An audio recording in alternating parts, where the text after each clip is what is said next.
साधक में ये दो वृत्तियां नाम पैदा करता है।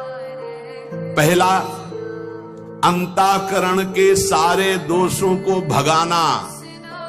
दूसरा, अंतःकरण में दैवी संपदा के सद्गुण स्थापित करना। तुम्हें नहीं करना, वो नाम कर रहा है, पर तुम चुप रहो। पर यहां चुप रहा नहीं जाता, विचलित हो जाते हैं। जहां असत प्रेरणा हुई तो या तो ऐसी क्रिया कर दी या वो ऐसे दुखी हो गए, हमारे मन में तो ऐसा आता है वैसा। चुप रहो, ऑपरेशन शुरू है तो मवाद निकलेगा, गंदगी निकलेगी, और जो गंदगी निकलेगी तो फिर अच्छे से वो घाव भर जाएगा। जितना दोष निकल रहा है उतना ही सद्गुण आ रहा है। अंतःकरण में भागवतिक सद्गुणों की प्रतिष्ठा होने में देर नहीं लगेगी। किसको? जो नाम जपने के साथ नाम का ध्यान करता है या नाम जपने के साथ रूप का ध्यान करता है। अब उसके हृदय में भगवत स्वरूप, पवित्रता, शांति, संतोष, निर्भयता, निश्चिंतता, समस्त दैवी संपदा प्रकाशित हो गई। अब तो एक एक नाम के साथ उसको स्वाद मिलने लगा और दिव्य स्वरूप भगवान का उसके हृदय में झलकने लगा। अब भगवान के रूप की प्रतिष्ठा उसके मानस नेत्रों में हो गई। लीला में प्रवेश, सेवा का अधिकार, सब भाव स्वरूप की जागृति, सब पूरा का पूरा प्रकरण ध्यान से बार बार सुनना। जब कोई साधक नाम जब प्रारंभ करता है, नाम जाकर के अंदर ज्ञान जागृति नहीं करता। प्रारंभ में सुप्त वासना प्रवृत्तियां जो छुपी उनको जागृत करता है। उठ और भाग यहां से। अब वो कुसंस्कार, दुर्गुण, दुराचार दल के दल वहां हैं अंतःकरण में। जैसे जैसे साधक नाम जब बढ़ाता है वैसे वो अपने बल के साथ प्रकट होते हैं। परमार्थ का साधक यदि सत्संगी नहीं हुआ तो वो समझता है कि ये तो बहुत बड़ा विघ्न सामने उपस्थित हो गया, हृदय जल रहा है और पाप वासनाएं इतनी बढ़ती जा रही। साधक में प्रारंभ में इनका परिचय ना होने के कारण वो पराजित होने लगता है कि अब तो बहुत गंदी बातें आ रही हैं, भजन रोक दो। अतएव साधक घबराए नहीं, इन विकारों के अधीन न हो, नाम जप रूपी परम साधन छोड़े नहीं। बिल्कुल मंगलमयी बात समझ लो, ये बात कई बार हो चुकी है, पर जो लिखा हुआ है उसे सुनोगे तो ज्यादा विश्वास हो सकता है। वैसे लगेगा ये अपने मन से कहते हैं। साधक प्रारंभ में पराजित करने की सामर्थ्य नहीं रखता, अतएव घबरा करके इनका परिचय ना जानने के कारण वो या तो इनके अधीन होकर फिर गलत कार्य करने लगता है या भयभीत होकर साधन नाम जप करना छोड़ देता है। किंतु यदि गुरु कृपा पात्र साधक प्रभु के नाम की वास्तविक महिमा जो सुन चुका है, ऐसा अवसर जब आता है कि हृदय में बड़ी गंदी बातें, बड़ा प्रपंच उदय हो रहा है, तो वो समझने लगता है नाम काम कर रहा है, नाम काम कर रहा है। अब हमारा हृदय खाली हो रहा है, ये वासनाएं निकल रही हैं, समस्त हे गुण, दुर्गुण, दुराचार प्रवृत्तियां नष्ट हो रही हैं। बार बार वही हमने अनंत जन्मों में किया, इसलिए बार बार वही आ रहा है, आ नहीं रहा, वो जा रहा है, हर वृत्ति जा रही है।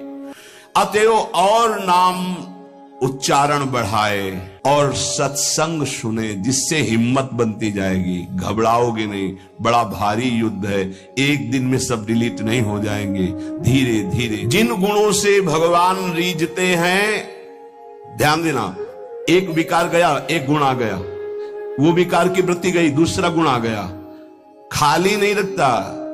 ये बड़े काम की बात है। जैसे जैसे नाम जब चलेगा, दुर्गुण, दुराचार, दुर्विचार, पाप प्रवृत्ति खाली हुई, उतने में सद्गुण सदाचार आके बैठ गया कि अब दोबारा उसको जगह नहीं मिलेगी। और धीरे धीरे वो पूरे के पूरे दुर्गुण, दुराचारों को हटा करके साधक में सद्गुण, सदाचार स्थापित कर देता है। नाम, पहला प्रभाव नाम का। साधक को ये बात ध्यान रखनी है कि ये दो वृत्तियां आपके अंदर प्रारंभ में होंगी, दोषापनयन और गुणाधान। दोषापनयन, जो दोष वृत्तियां हैं उनको निकलना और उनकी जगह में सद्गुण सदाचार स्थापित करना। ये नाम करेगा, तुम्हें चुप रहना है, राधा राधा राधा राधा राधा राधा। विचलित नहीं होना कि मन बहुत हमारा परेशान करता है, बहुत विकार आ रहे हैं, अब कैसे रहो। खुशी मनाओ, गंदी बातें निकल रही हैं। पर साधक कैसे खुशी मनावे?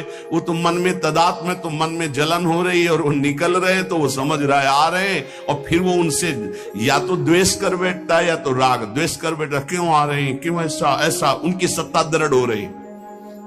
और या फिर उसी आचरणों में लग जाता है तो रागात्मक या द्वेषात्मक वृत्ति से वो टिक जाते हैं, खाली नहीं हो पाते, इसीलिए लंबा समय निकल जाता है, कोई लाभ उसको समझ में नहीं आता। साधक में ये दो वृत्तियां नाम पैदा करता है। पहला, अंतःकरण के सारे दोषों को भगाना। दूसरा, अंतःकरण में दैवी संपदा के सद्गुण स्थापित करना। तुम्हें नहीं करना, वो नाम कर रहा है, पर तुम चुप रहो। पर यार चुप रहा नहीं जाता, विचलित हो जाते हैं। जहां असत प्रेरणा हुई तो या तो ऐसी क्रिया कर दी या वो ऐसे दुखी हो गए, हमारे मन में तो ऐसा आता है वैसा। चुप रहो, ऑपरेशन शुरू है तो मवाद निकलेगा, गंदगी निकलेगी, और जो गंदगी निकलेगी तो फिर अच्छे से वो घाव भर जाएगा। जितना दोष निकल रहा है उतना ही सद्गुण आ रहा है। कितना सुंदर बात है, अगर ये न समझ पाए तो परेशानी पड़ जाएगी।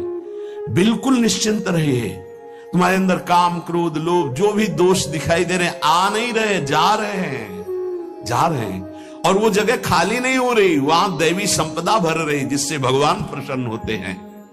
यदि हम नामोच्चारण के साथ साथ नाम का ध्यान शुरू कर दें तो और जल्दी दिव्य सद्गुण आ जाएंगे। अंतःकरण में भागवतिक सद्गुणों की प्रतिष्ठा होने में देर नहीं लगेगी। किसको? जो नाम जपने के साथ नाम का ध्यान करता है या नाम जपने के साथ रूप का ध्यान करता है। दुर्गुणों दुराचारों की जो प्रवृत्तियां हैं, बहुत सुंदर सुगम उपाय है उनके निकालने का नाम जप। नाम जप से ही निकलते हैं। सद्गुण सदाचार ये खाली हृदय में आकर बैठने लगते हैं। बहुत बढ़िया प्रक्रिया है, बस समझ लो, कोई प्रश्न नहीं रह जाएगा। जैसे जैसे तुम्हारा भगवत चिंतन अधिक बढ़ेगा तो काम क्रोध लोभ मोह मद मत्सर ये पूरा का पूरा अपना प्रभाव दिखा के नष्ट हो जाएंगे। ये पूरे के पूरे नष्ट हो जाएंगे ऐसा शब्द नहीं आया, प्रभाव दिखा के नष्ट हो जाएंगे। जितना इनमें पावर हो पूरा पावर दिखाएंगे तुम्हें परास्त करने के लिए। नाम छोड़ दो, संसार में आ जाओ। पर जो साधक जमा रहता है राधा राधा राधा, अब उनके अनर्थ और दुष्परिणाम और अनिष्ट चिंतन ये सब कुछ छूट गया।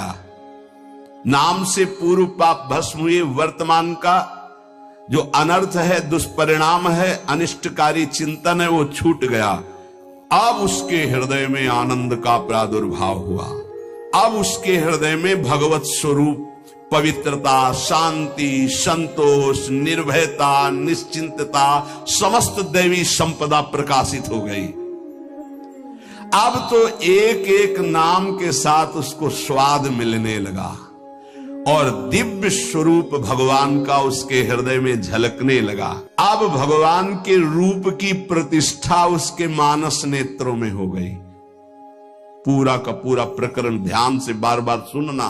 अब उसके हृदय में जो आनंद आया, उस आनंद में उसे आत्म स्वरूप का बोध हो जाता है। मन अद्भुत आनंदित, तो भगवत दृष्टि जागृत हो गई।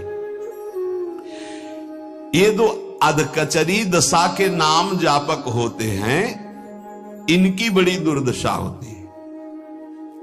मुख से तो नाम उच्चारण करते हैं और शरीर के आचरण करते हैं, वही जो मन बुद्धि कहते हैं, तो उनका वास्तविक नाम जप नहीं हो पाता, क्योंकि थोड़ी देर मुख से नाम उच्चारण कर लिया, फिर असत आचरण किए, असत चिंतन किए। तो ये जो अधकचरापन है ये बहुत कष्ट देने वाला है। सच्चा नाम स्मरण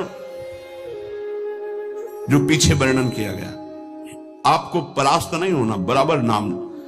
इसके साथ जब नाम का चिंतन, रूप का चिंतन, तब समझो कि आप अधकचरी अवस्था से बाहर आ गए। अभी तो बहुत गंदी बातें चिंतन में आती हैं, अभी तो लड़ना पड़ेगा, इतना तो लड़ने के लिए तैयार रहो।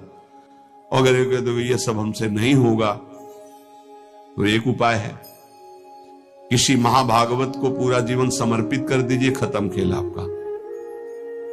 ये भी देख लीजिए करके, पूरा जीवन अक्षरशः समर्पित, थोड़ी गुरुदेव की बात, थोड़ी मेरे मन की बात। ये अधकचरापन, भगवान ने नारद जी को कहा था, अधकचरे योगी का मेरा साक्षात्कार नहीं होता।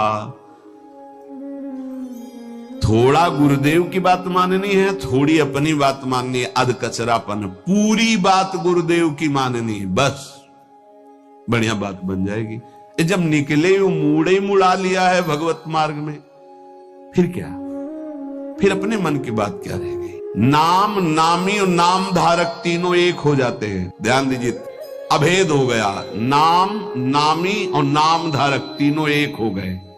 नाम में, नामी में, नाम धारक भगवत स्वरूप, कोई अंतर नहीं रह गया नाम में, नामी में और नाम जापक में। ये परिपक्व अवस्था नाम की, जापक की हुई।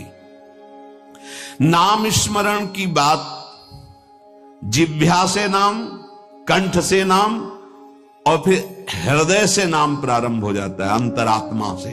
अब जब हृदय से नाम चल रहा है तो प्रेम स्फुरित हुआ, बस सब सामर्थ्य जागृत हो गई। प्रेम जागृत होते ही सब सामर्थ्य जागृत हो गई। भगवत प्रेम हो गया तो शेष सब बातें, लीला में प्रवेश, सेवा का अधिकार, सब भाव स्वरूप की जागृति, सब। जैसे बछड़ा आ जाए तो गाय रंभाती हुई स्वयं आ जाती है, ऐसे ही जहां उसके हृदय में प्रेम स्फुरित हुआ तो प्रेम लक्षणा भक्ति जागृत होते ही प्रिया प्रीतम उसके हृदय में आ गए। जैसे बछड़ा आ गया ना, गाय आ जाएगी, बछड़ा के पीछे रंभाती गाय, ऐसे ही प्रेम भाव जहां जागृत हुआ प्रिया प्रीतम आ गए। ये न किसी साधना से न योग से ये नहीं होता है, ये नाम से होता है, गुरु प्रदत्त नाम से।